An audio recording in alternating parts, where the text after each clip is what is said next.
On this episode, we're going to see what took place in ChocoPro 182 and also review two recent events from this past Friday and Thursday, one by GCW Blood in the Hills, one by VXS, The World is Yours. But also going to throw in an event that took place back in the past with Ganbare Pro, and also some news updates regarding Sammy Guevara. And there's those who are saying with Ring of Honor, this could be it. But there's a lot of talk about that.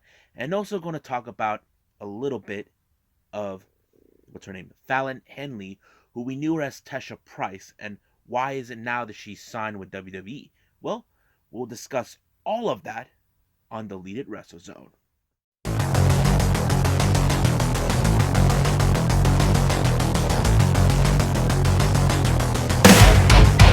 Are you ready? Get up, get up! Get up, get up! Get up, get up! Get up, get up! Get up, get up! Get up, get up!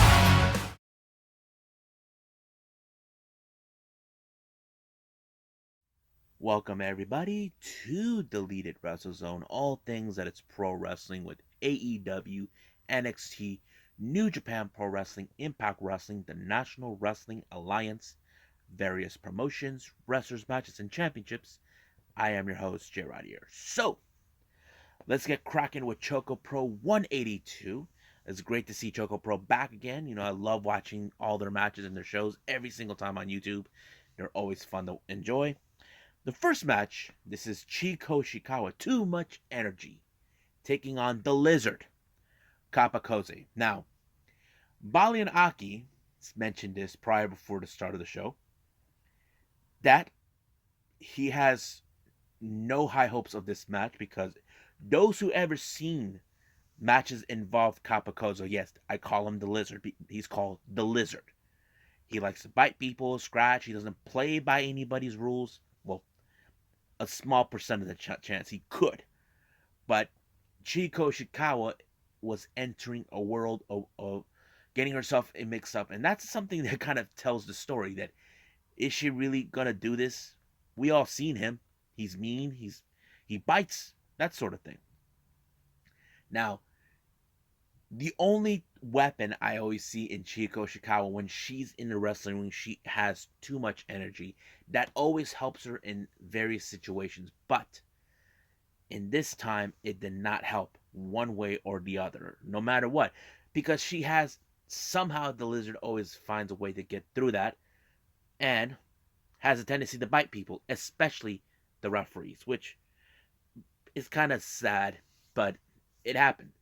But however, Chie Koishikawa failed miserably to beat Kappa, but as soon as he was leaving, Sayaka Obihiro was right there watching. Now, I don't know what is she was thinking of doing, but it was kind of strange. I think she was trying to tell her, what were you thinking facing Kappa? You're out of your mind? So I think it tells a story. You're out of your mind, Chi. You can't take him on. But she paid the price. So all she has to do is learn from her mistakes.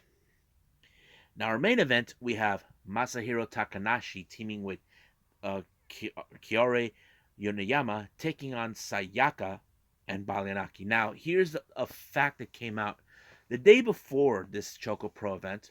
Both Baliyan Akki and Sayaka teamed up at some wrestling show in Korakuen Hall. Now, the special timing about this event, this was Sayaka's debut in Korakuen Hall. Now, some of you probably say, it's not a big deal, Jay, right? It's just Korakuen Hall. But do you have any idea how many wrestlers in Japan, or mostly those who are here, who are wrestlers, will love to wrestle at one of the most legendary venues in Japan, and mostly in Tokyo, in Korakuen Hall? That is one of the most biggest venues, one of the most recognizable venues down there for wrestling promotions to go down. And I think Sayaka felt so happy. However, she was in a match, like I said, she teamed up with Baliyan Akki, but her opponents were Masa and Yuna Mizumori, but they lost that match.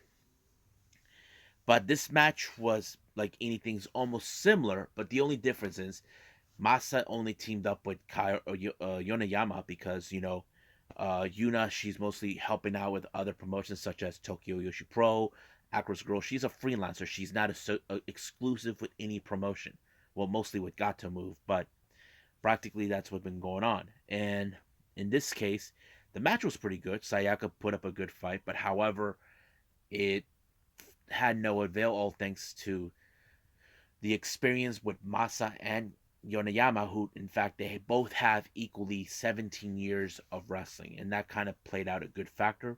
But it was Yonayama that pinned Sayaka, and it was a big loss, and I think it was okay, but at least she put up a good fight. Now the Jonkin tournament we have, of course, it was a lot. Now I could not speculate who could actually win this match, but when I was watching who was seemed like most likely could win, there was only one name, and that was Chie Koishikawa. But however, she was taken out of the tracks by Sayaka Obihiro. I was surprised that that happened, but you know it happens for those who were close to the finals. They get the piece of chocolate. So practically, yeah. So I don't know. But if you guys also want to know about the Junkin USA, you should know that it's already been posted on their YouTube channel. They already showed Jay White, Lee Moriarty, uh, Tomohiro Ishii, a whole bunch of others. So basically, we only seen the Junkin, but no ChocoPro yet. I don't know when will that happen, but I will love to see it. So I think that's pretty much it what we got with ChocoPro. So let's move on with GCW.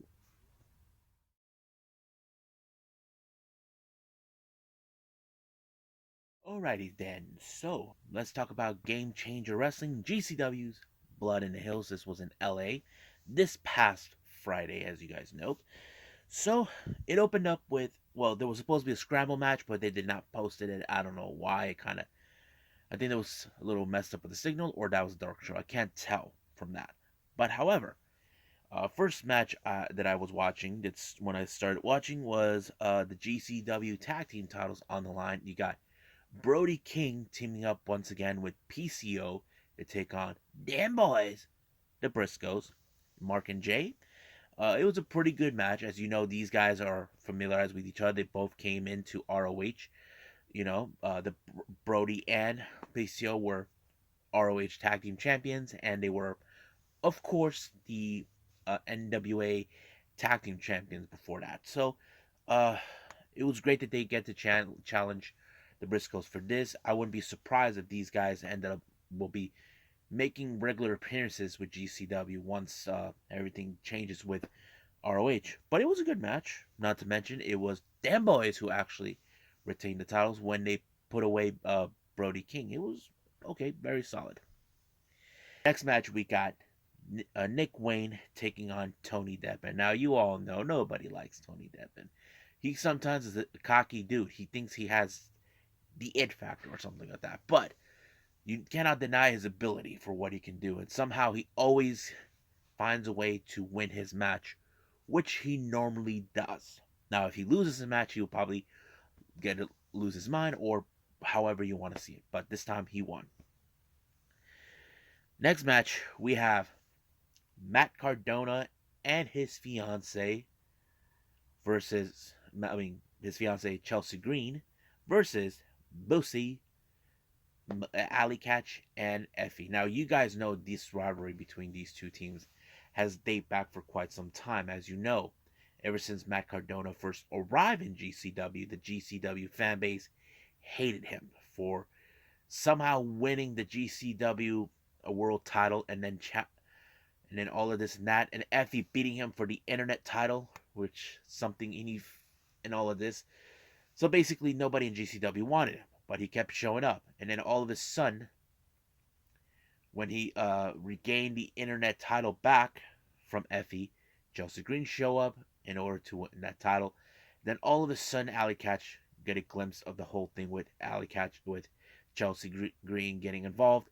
So basically, we've been seeing like a bit of a feud. But however, there have been a misfire by Matt Cardona to Chelsea Green when he whacked her with the belt, with the internet belt, and basically losing the match. But however, as soon as what you don't know is that the Matt Cardona and Hold on a second.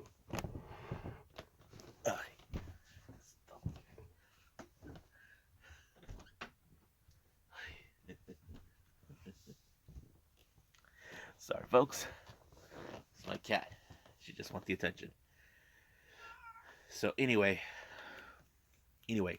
what there was an exclusive content that you can see on Twitter where Matt Cardona and Chelsea were not happy with GCW. They believe it's a load of crap, how they've been treating them, how it is, and they said they're done, being there. Basically, uh, you know, they don't want to be there no more with the way they've been treating them, all this and that. So I think the GCW fan base are probably fine with that. Like they're not going to miss him one two bit. Uh, Next up, well, this was a very interesting match. As you know, I mentioned ROH. We have seen people who were from ROH. Well, here's another special treat for you guys.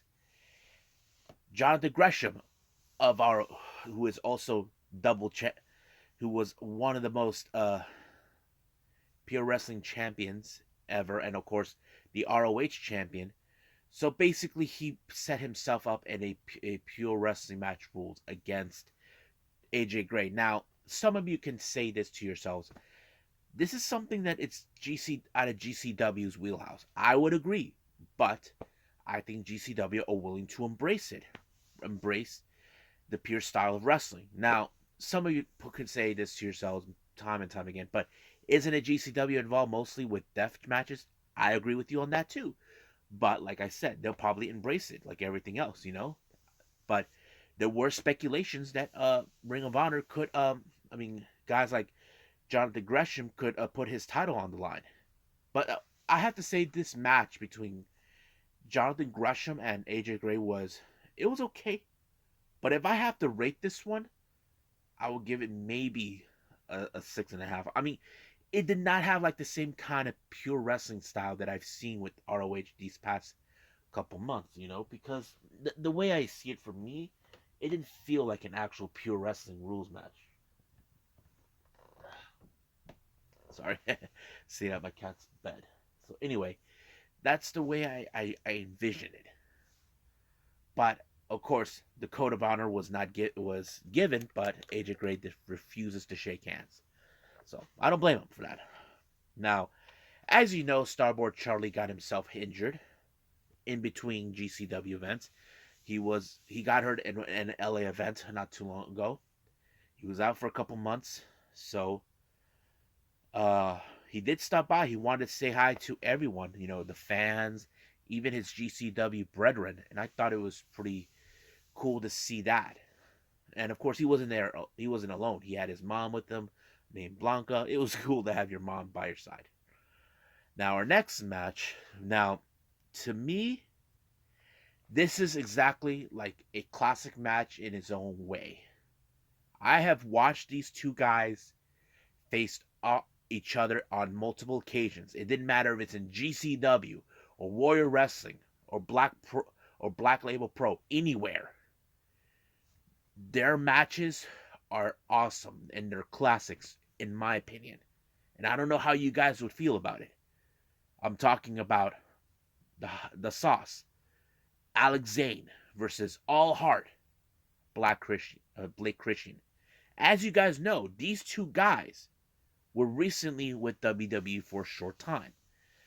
Alex Zane was known as Aries Sterling. He was released earlier in one of the waves of the budget cut releases. And then, of course, Blake Christian as Trey Baxter was later released. And I thought it was great, but as soon as Blake Christian's name was popped out, he was immediately booked. I don't know. I feel like he's like GCW royalty on a different level. But their matches will always be one of the best to watch.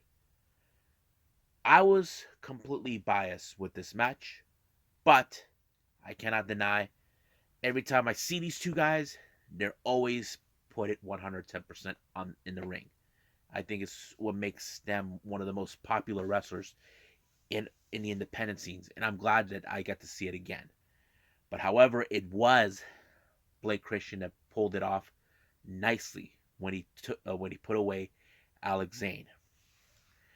And of course, Blake Christian thanked him in the post match, saying that thank you for this. And I think this is what Blake Christian was looking for. But however, it appears he has an agenda now in mind.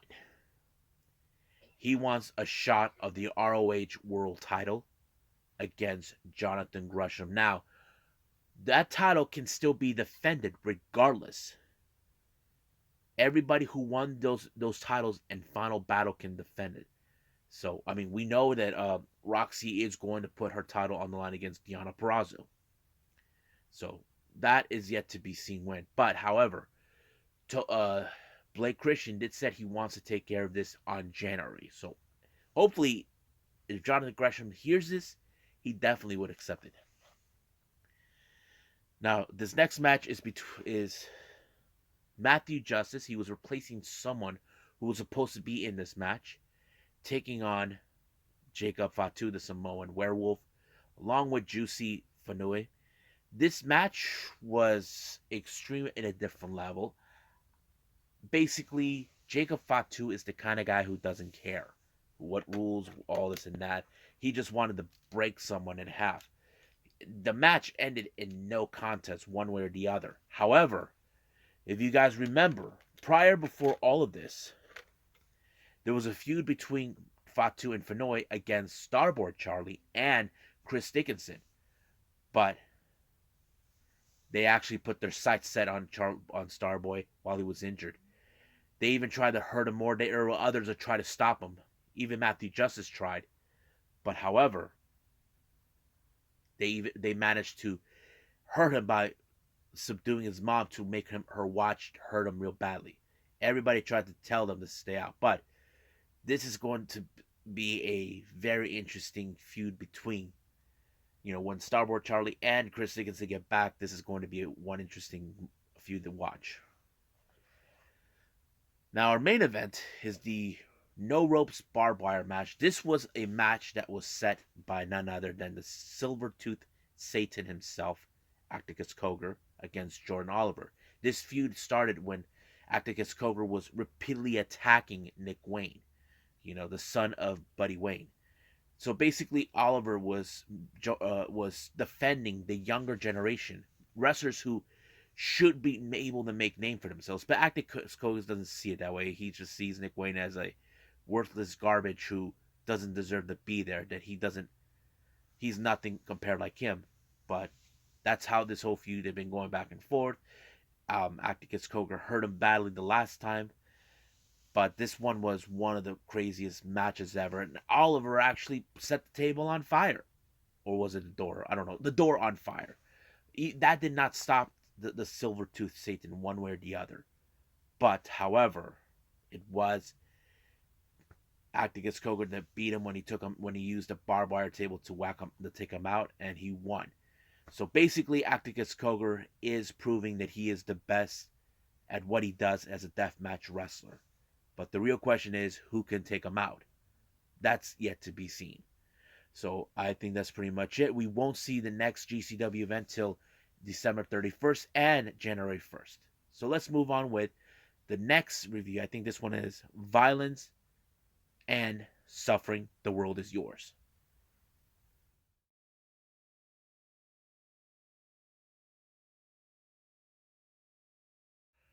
Okay, so we got Violence and Suffering with their latest event called The World Is Yours. Yes, guys, you may have heard that word before.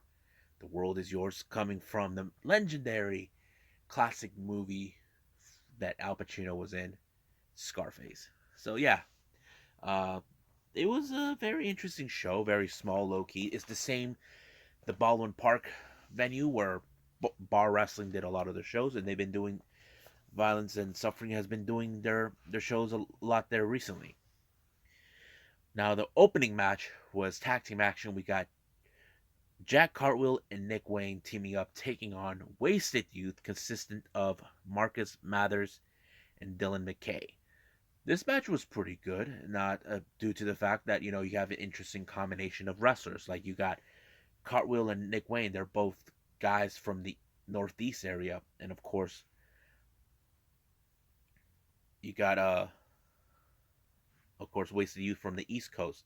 And I thought it was a pretty good dynamic, to have these guys coming in, and it was pretty fun. But however, it was Marcus Mathers to put away Nick Wayne and allowing for themselves to win the match. Next up, I have to say this one was a classic match, a clinic, as people would call it. We had the Dark Sheik taking on Delilah Doom. I thought it was great.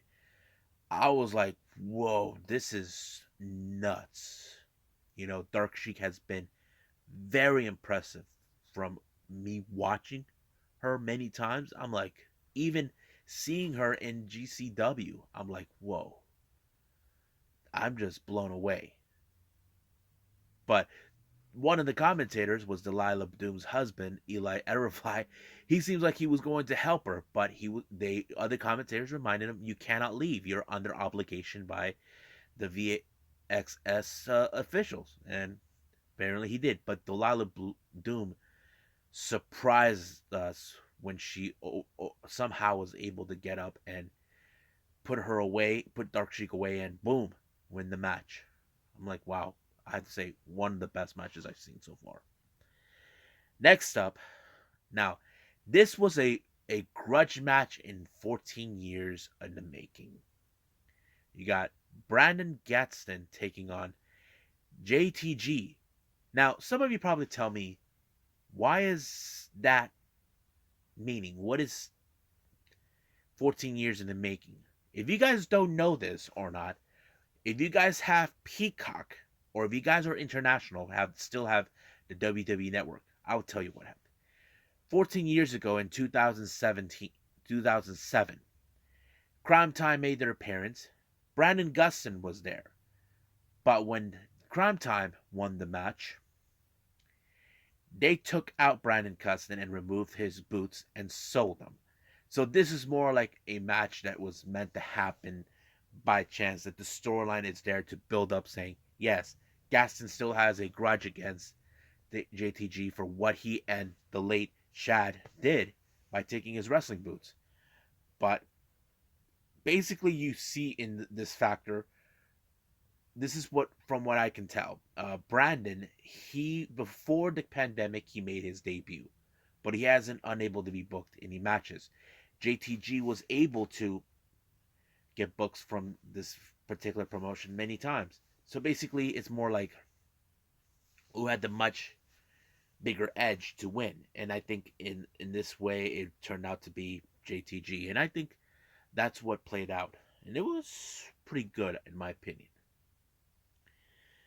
Next up, we got Jordan Oliver taking on the Zombie Princess, Jimmy Jacobs. Yes, guys, this was a match that was set. As you know, there's a bit of a mentioning about the whole thing with Jimmy Lloyd, all of that, But I have to say it was also classic matches.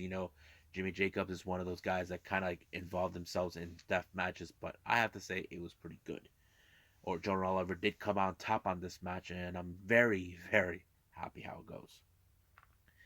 Next up, we got a 6-way scramble match. We have Dr. Cube, Adrian Quest, The Shade, Sebastian Cage, Facade, and Danny Moe. I thought scramble matches are very hard to predict because you may never know who was going to win. But did I thought anybody would win? Well, to me, there was only one, and that was Adrian Quest. The reason I say this is because he seems like he's the fan favorite since he's the local in the area. And it would make a whole lot of sense that, okay, here's Adrian Quest, local in LA. He has in the back. But it was him who put away Dr. Cube in this match, allowing himself to win it. So, pretty impressive. Next up, we got Jimmy Lloyd taking on Lio Rush. Now, Jimmy Lloyd, I have to say, he doesn't have the best record as a deathmatch wrestler. There are times he have lost a lot of good matches that he was involved, especially with him and G Raver, Nick Gage, and everything else. I mean, don't get me wrong, the guy is like perfect the way he is. But right now, he is stepping out of that for a little while, stepping into the more traditional style of wrestling without the death matches. And his perfect opportunity is the man of the hour himself, Lio Rush. Now, you would have assumed Lio Rush would have won this one because he's very talented. But yeah, but you don't count out Jimmy Lloyd. I have to say, Jimmy Lloyd really impressed me what he can do outside of the deathmatch wrestling scene. And I have to say, I give him a pass for this. And however, I was impressed how he won when he took out Lio Rush completely. When he did I forgot what he did on top of the turnbuckle, but yeah, it was very impressive. I have to say, Jimmy Lloyd really took it very great, winning this match. So I praise him for doing that. Our next match is the semi main event. We have the Machine, who better? Brian Cage taking on I'm a bad, bad boy, Joey Janella. This is another match where it's like David versus Goliath. This match went everywhere. You can tell by Brian Cage, he could pick you up and toss you everywhere and destroy you wherever you go. And I thought it was insane. So I don't know. It was nuts. But however, until Brian Cage put him away with the sort of like a F5 similar move on him, and boom, he won the match. So once again, the Machine won. Now this next match, it's a sort of a dream match between Too Cold Scorpio. Get down, get down, get down, get down. Taking on the Frankenstein monster, PCO. Yes, guys, he's back. I have to say, I knew this match was going to go extreme because they were wrestling all over the damn place, all the way to the bar. And of course, PCO, he's nuts. He takes everything to extreme, and that's what makes him awesome. But it was the final moments of this match is when he chokeslammed Too Cold Scorpio and then moonsault him, winning the match. But it was, yeah. What do I think about this show? Well, let me tell you, I have to say it was pretty good. The Dark Chic and Delilah Doom match was one of my favorite ones. I have to say, classic, But I have to say the Jimmy Lloyd versus Lio Rush, I have to say Jimmy Lloyd really, really impressed me, without him doing the whole deathmatch wrestling scene that much. I mean, I don't know how hard it is to transition from that to this, you know what I mean? But I'm very glad that Jimmy Lloyd showed us something else. I mean, that's the same thing that Joey Janela did. He wanted to step away from that since going to AEW. So I think that's pretty much it. So let's move on with Ganbare Pro.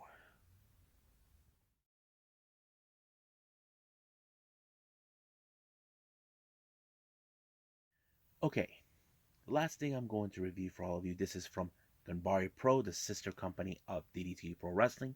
This is from the Harley Davidson and Marlboro Man. This took place back in September 12th. Only 6 matches were at the location venue. I think it's the Green Hall, whatever it is. It's in Tokyo. It's a very small venue. But there were some good matches. So let's start with the first one. We have, of course, Takehiro Katori taking on Nobuhiro Shimatani. Now, Takahiro, as you know, I mentioned before, he's a bit of a wild card. It's all fun and games with him, but when it comes to his opponents, they're all about taking things seriously, and that is something that he lacks, because he needs to wake up and start taking things seriously. Now, I have seen Nobuhiro, how serious he can get, and he doesn't joke around. So he made a few mistakes, but it cost him the match when Nobuhiro actually pinned him down. So Takahiro needs to wake up and do his job. Next up, we got Yoshi style. We got Yuri versus the veteran Cherry. As you know, Cherry has been one of the most. She's like already been a freelancer throughout her life, been with many promotions, But when it comes to Cherry, I have noticed on many occasions she is a judo expert. As you know, there are some wrestlers in the Joshi world that are judos, and that always been a definite plus. Yuri, who is the new girl in the block, basically did her best, but Cherry, has more experience than her, took her down with a submission and forced her to tap down. The tap out, my bad.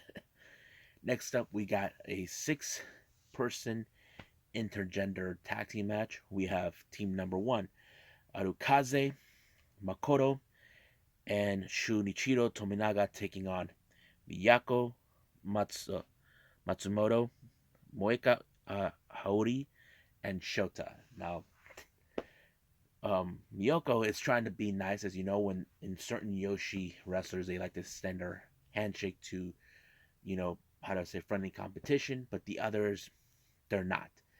But that's how it goes. And there have been many occasions where the Yoshi girls could have won it by submitting the men in this match, but however, it was Tominaga that pinned Shota.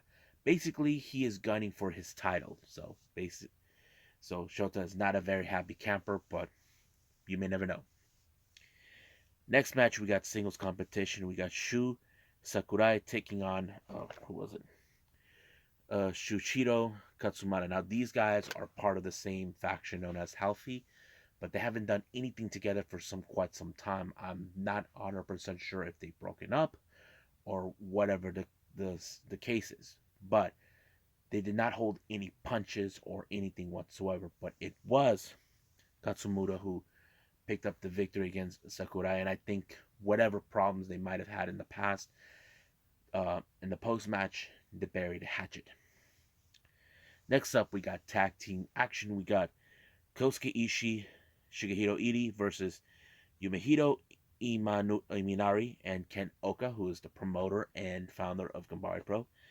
I have to say there were some good moments, but however, I always did look at Ishii and Iri as two of the most dominant groups. Like, they are tough to the bone, that type of thing. But it was Ishii who picked up the victory when he pinned Ken Oka. Inamura, he was outside the ring basically, so it was Iri and Ishii that won the match. Main event. This is Koka Isakawa taking on the founder of Pro Wrestling Zero, Shinjiro Otani. Now, I'm going to say this. The match, there's a lot of catch wrestling in this type of match, more of the submission style. But the one thing that kind of drew away, I did not see who won, how the match ended.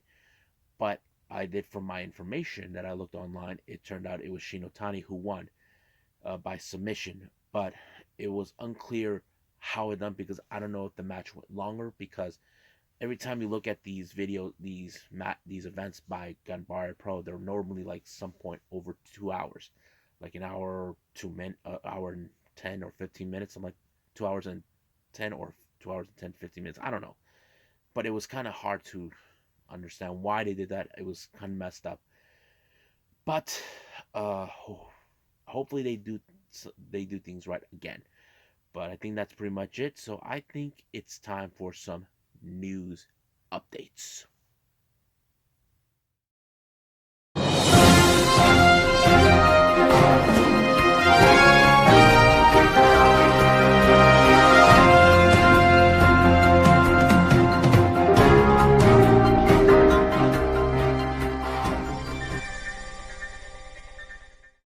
Okay, welcome to the news updates here. Now, you may have heard already recently, Sammy Guevara has announced on his social media that he and his longtime girlfriend of 8 years, Pam Nizio, have broken up. Their engagement has been called off. Now, there was still no indications what led to the breakup. Basically, we don't know. He did say that this whole thing was neutral and all this other stuff. But he did ask to respect the privacy between both he and Pam. However, because of this, now there's speculation and rumors that Tay Conti may have been the cause of it. Now, some of you may say that is crazy. Others saying, what am I talking about? Last November, Tay Conti did announce that she was officially separated from her from her husband this past November on a podcast interview. And recently, in the last couple weeks, Tay Conti has been hanging out with Sammy Guevara during conventions, even in the vlogs that he's been posting out. Now, this kind of led to gossip and rumors by fans who believe that Tay Conti may have been a home wrecker.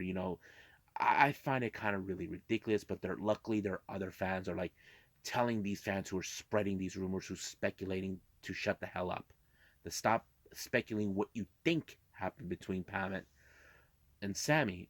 And one said, "This is not the Jerry Springer show," and I agree. There is no indication what happened between both Pam and Sammy.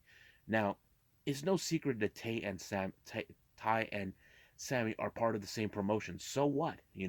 So what? If they're just hanging out as friends, that's fine. But if there's anything going on with them, I'm sure it's going to come out into the light. I mean, we've seen that already with Julia Hart and Lee Johnson. So that's not a secret. So whatever the case is, we'll find out someday.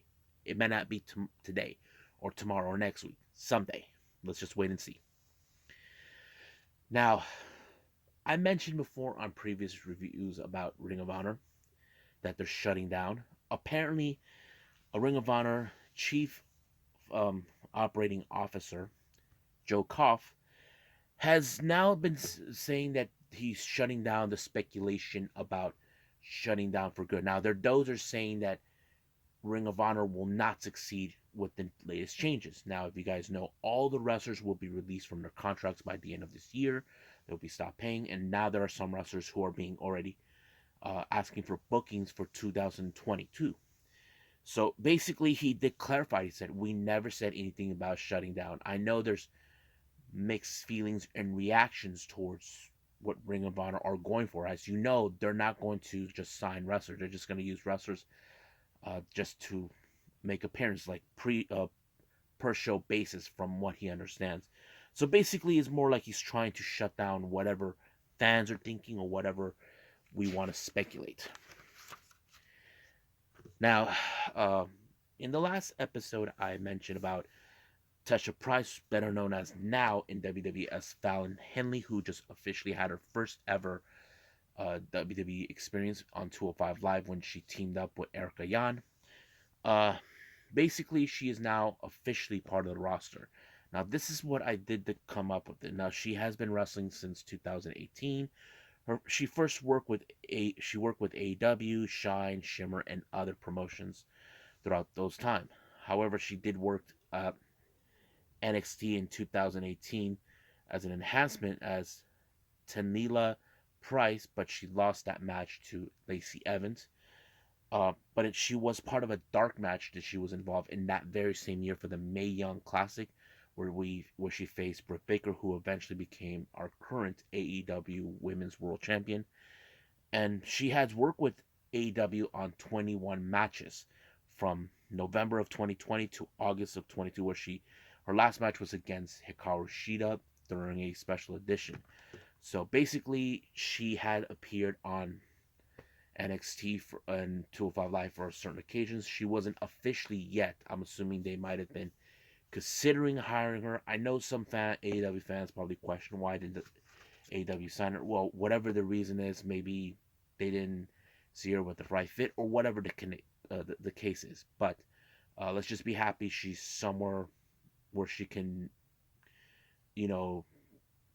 do her thing, try to succeed in the wrestling world. But all we can do is be happy for her. So I think that's pretty much it. So I say I'm calling a night for all of you. Well, I hope you guys enjoyed this episode, me reviewing all of these great wrestling shows that I can find and review for all of you. Coming up, we got more on Got to Move ChocoPro. And of course, we are going to review other past events. One from Tokyo Issue Pro and two events on the same event type by Stardom. This was back in June.